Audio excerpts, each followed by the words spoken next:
Elaine blurted out, "What are you kidding me? Of course it doesn't matter. Don't say that she sleeps on the street and I don't care.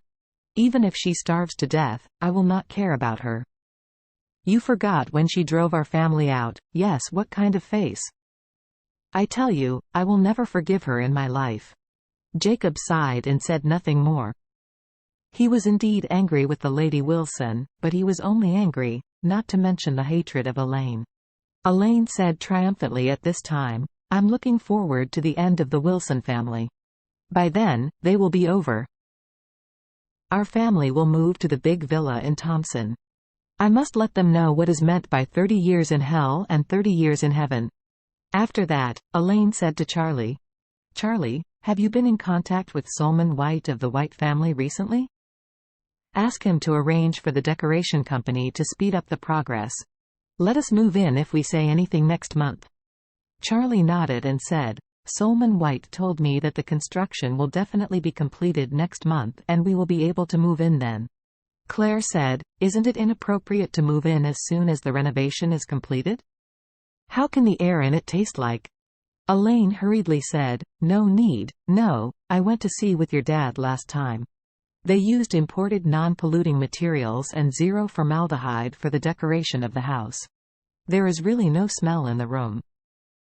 The fresh air system is installed, and the fresh air is replaced 24 hours a day.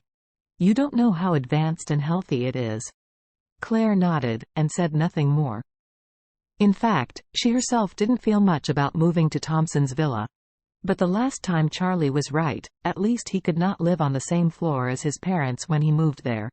In this case, there would be a lot more private space, not as it is now. Even in her own room, there is no privacy.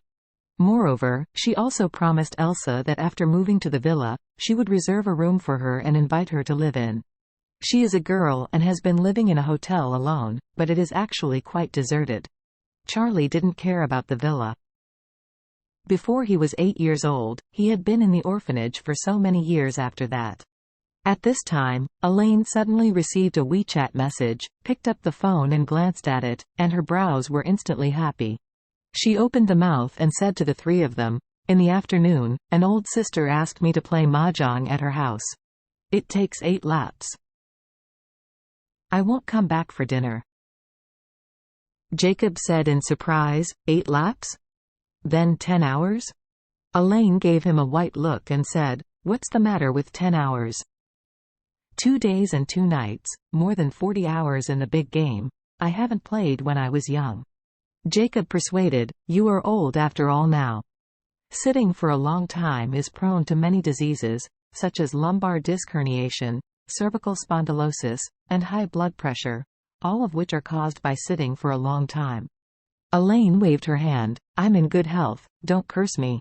Claire frowned, and couldn't help but say with some worry, "Mom, you occasionally play mahjong for fun. I don't have any opinion, but you listen to advice. One is not to play for too long, and the other is not to. If you play that one again, you will win or lose thousands of money."